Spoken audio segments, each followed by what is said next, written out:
इतना में आपका स्वागत है। कल के वीडियो में हमने गुप्त काल के बारे में पढ़ा। गुप्त काल के प्रमुख शासक राजवंशों के बारे में जाना।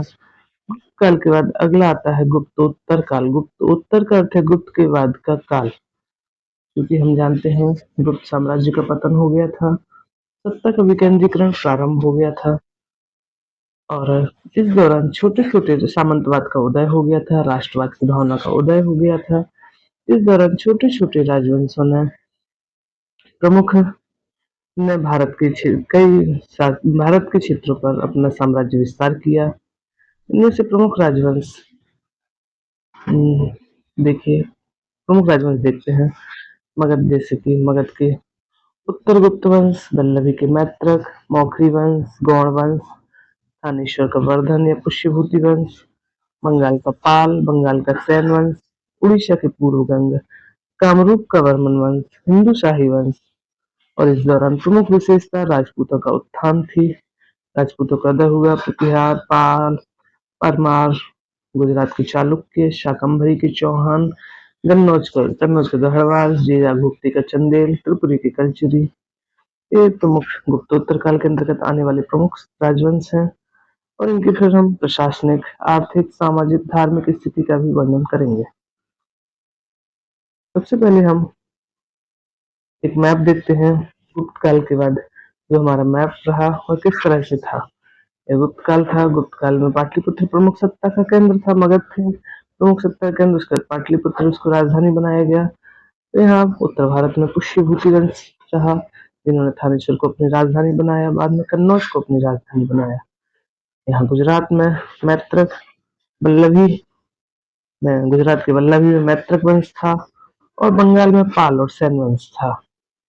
नर्मदा नदी के दक्षिण में वातापी के चालुक्य पुलकेशिन द्वितीय का शासन था। यह मैप में हम देखते हैं उत्तर भारत में समूचे क्षेत्र में छोटे छोटे राजवंशों ने शासन किया। इसके अलावा भी असम, उड़ीसा, असम का कामरूप वंश, उड़ीसा का गंग वंश, ये सभी प्रमुख शासनों का साम्राज्य रहा। चलिए देखते हैं। सबसे पहले इन प्रीवियस ईयर में गुप्तोत्तर काल से संबंधित जो भी प्रश्न आए हैं हम देखते हैं।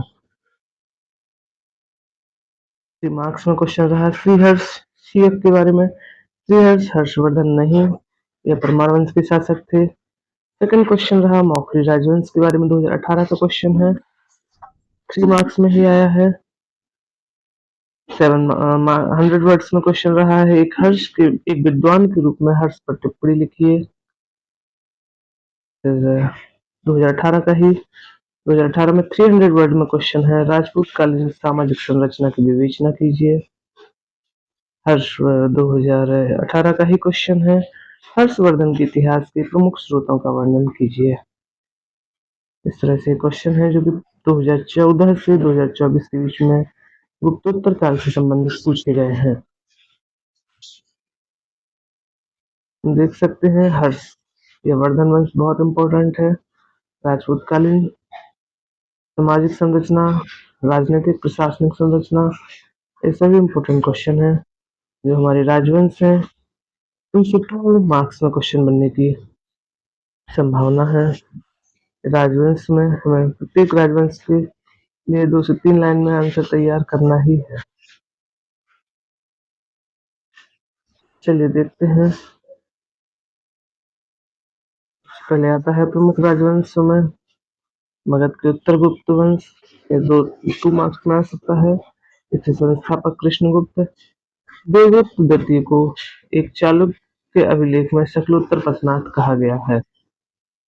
इसका प्रमुख शासक देवगुप्त द्वितीय था, इसे शकलोत्तर पथनाथ की उपाधि दी गई। वल्लभी के मैत्रक वंश मैंने आपको मैप में दिखाया, आप मैप भी बना सकते हैं। यहाँ गुजरात में वल्लभी वंश का प्रादुर्भाव हुआ। स्थापना भट्टारक ने की, राजधानी वल्लभी। हेनशांग ने यहाँ की यात्रा की थी। आता है गौड़ वंश के बारे में, उदय बंगाल में हुआ। शशांक इसका शासक था, शशांक सैव था, जिसका हर्षवर्धन से युद्ध हुआ था। हर्षवर्धन ने इसे पराजित किया था और कन्नौज को अपनी राजधानी बनाया था। थानेश्वर राजधानी थी। फिर कन्नौज को बनाया हेनशेंग ने, के अनुसार इसने बोध गया कि विहार और बोधि वृक्ष को नष्ट कर दिया था। नेक्स्ट क्वेश्चन मौखिक राजवंश पूछा गया है पूर्व की परीक्षाओं में। यह गुप्तोत्तर काल में कन्नौजी राजवंश आर्थिक रूप से समृद्ध था, सत्ता का प्रमुख केंद्र था। उत्तर भारत काल में गुप्तोत्तर कालीन राजवंशों के समय प्रथम शासक था हरिवर्मा। अवंती वर्मा सर्वाधिक शक्तिशाली शासक था। हर्षवर्धन की बहन राजश्री का विवाह मौखरी वंश के शासक ग्रह वर्मा के साथ हुआ था। ये 3 मार्क्स में क्वेश्चन है, 2 मार्क्स में पूछे जाने की संभावना है।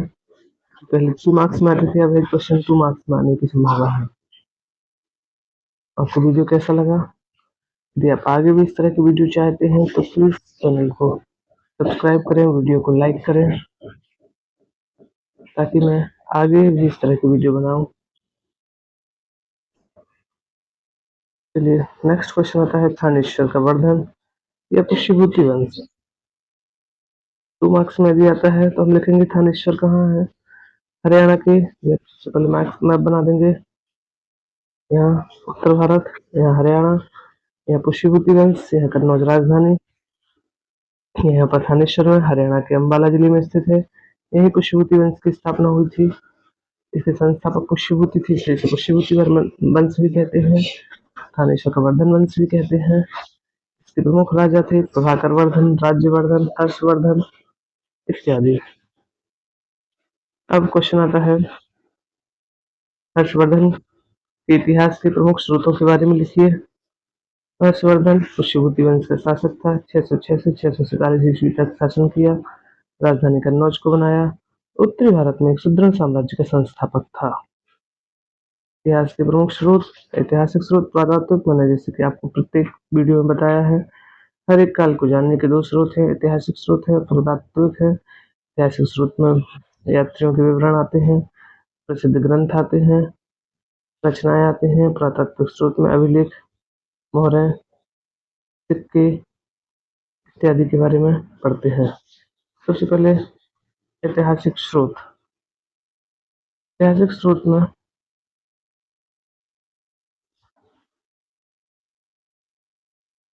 प्रसिद्ध ग्रंथ जैसे हर्षचरित और कादम्बरी जो कि बाणभट्ट द्वारा रचित है। हर्षचरित संस्कृत में है, कादम्बरी एक नाटक है।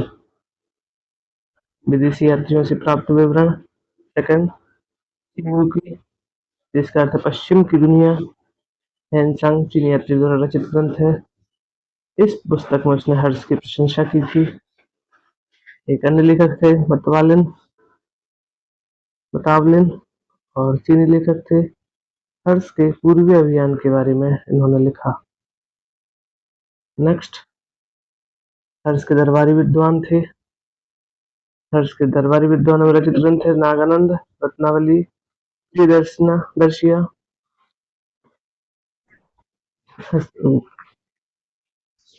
हर्ष के दरबारी विद्वानों के प्रमुख ग्रंथ है यह प्रियदर्शिका है। प्रियदर्शिका हर्ष ने इन तीनों ग्रंथों की रचना की, किंतु कुछ विद्वान इसका श्रेय धावक को देते हैं जिसने हर्ष के नाम से इन ग्रंथों को लिखा। इसके अलावा राजतरंगिणी है जो, वह भी हमारा कल्याण द्वारा रचित प्रमुख ग्रंथ है जिससे कि हमें हर्ष के इतिहास के बारे में जानकारी प्राप्त होती है। इस तरह से प्रसिद्ध ग्रंथ, विदेशी यात्रियों से प्राप्त विवरण, बतावलिन, हैनसांग द्वारा, हर्ष के दरबारी विद्वानों द्वारा रचित ग्रंथ, हमें हर्षकालीन इतिहास के बारे में जानकारी प्राप्त होती है। सेकंड पॉइंट पर आते हैं पुरातात्विक स्रोत। पुरातात्विक स्रोत में अभिलेख आते हैं। हर्ष के वांसखेड़ा अभिलेख, मधुबन ताम्रपत्र और ऐहोल अभिलेख से हमें हर्ष के बारे में जानकारी प्राप्त होती है। मोहरें नालंदा और सोनपत से मोहरें प्राप्त हुई हैं।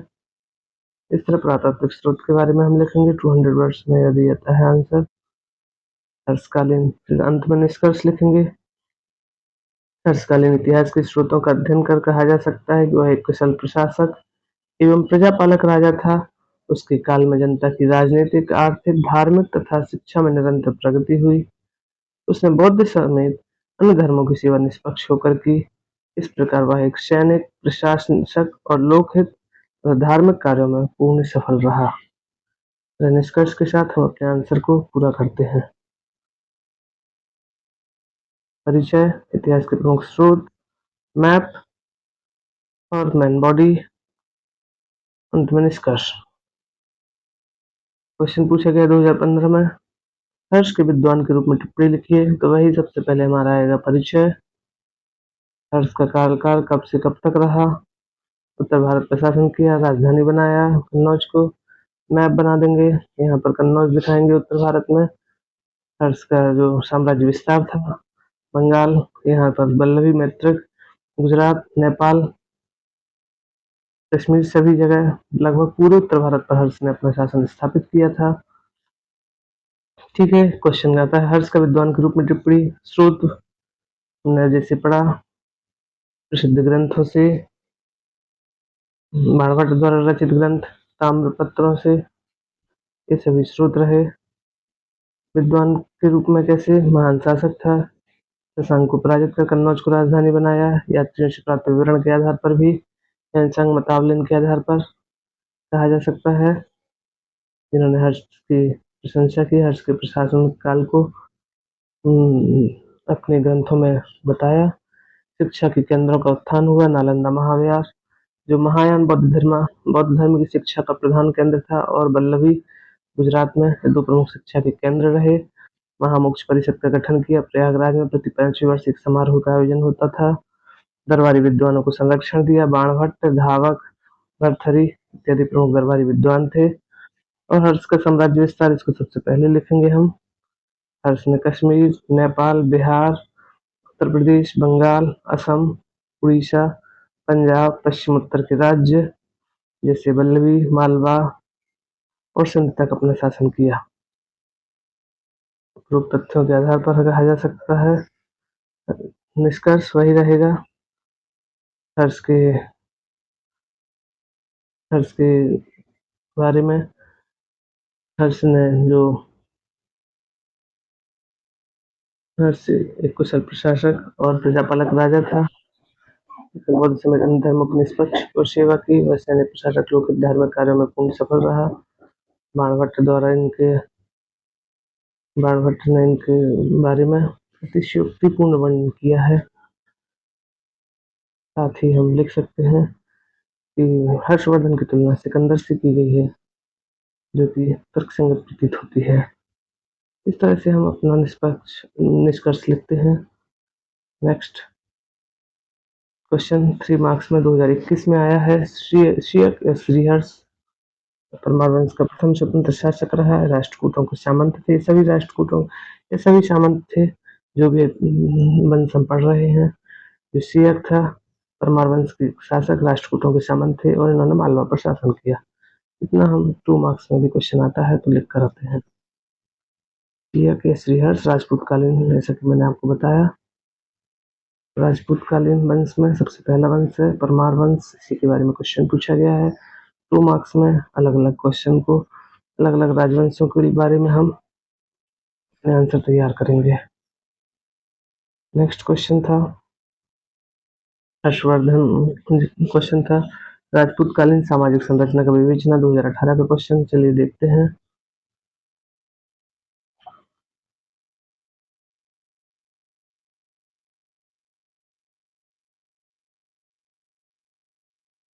राजपूतकालीन सामाजिक संरचना,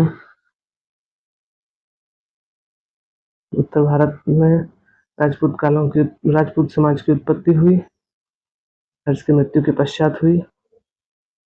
सबसे पहले परिचय। हर्ष की मृत्यु के पश्चात उत्तर भारत के राजनीतिक क्षेत्र पर 12वीं शताब्दी तक राजपूतों का वर्चस्व बना रहा। इस दौरान अनेक राजपूत राजवंशों ने भारत पर शासन किया तथा भारतीय राजनीतिक स्थिति, सामाजिक दशा को नए आयाम दिए। हमारा परिचय हुआ। इसको जानने के स्रोत क्या है? पृथ्वीराज रासो की चंद्रवरदाई की पृथ्वीराज रासो और राजतरंगिणी कल्हण का सामाजिक दशा जानने के स्रोत हैं। इनका अध्ययन करके हमें इनकी सामाजिक दशा के बारे में जानकारी मिलती है। सामाजिक दशा के बारे में मैंने आपको वीडियो में बताया है। 2 से 3 पॉइंट, 4 पॉइंट लिखेंगे। स्त्रियों की दशा क्या थी, वर्ण व्यवस्था क्या थी, स्त्रियों की दशा, वर्ण व्यवस्था, जन सामान्य जीवन। स्त्रियों की दशा सबसे पहले आता है।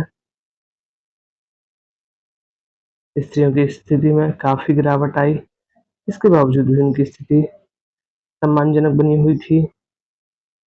उन्हें शिक्षा और जीवन साथी चुनने का अधिकार था। हम इसका प्रमाण देंगे। किस तरह से हम ये बात कह सकते हैं कि शिक्षा और जीवन साथी चुनने का अधिकार था, जैसे कि जयचंद्र की बहन संयोगिता ने अपना पति स्वयं चुना। साहस और बहादुरी की परिचायक थीं। जौहर प्रथा का प्रचलन था। जौहर प्रथा क्या था? आत्मसम्मान और प्रतिष्ठा बनाए रखने की खातिर सामूहिक रूप से अग्नि के समक्ष अपने आप को समर्पित करना जौहर प्रथा थी। जैसे रानी पद्मावती का जौहर। हम जो भी आंसर लिखेंगे उसका प्रमाण साथ में रहेंगे, ताकि हमारे आंसर में एक परिपक्वता आए। बहुपत्नी विवाह था। वेश्यावृत्ति, कन्यावध जैसी कुप्रथाएं भी थीं।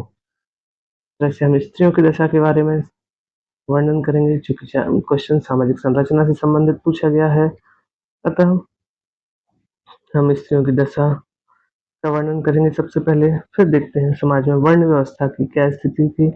वर्ण व्यवस्था जो कि हमारे गुप्त काल से ही चली आ रही है। ब्राह्मण, क्षत्रिय, वैश्य, शूद्र 4 वर्गों में विभाजित था समाज। ब्राह्मण सर्वोच्च स्थान पर, शूद्र सबसे निचले स्थान पर।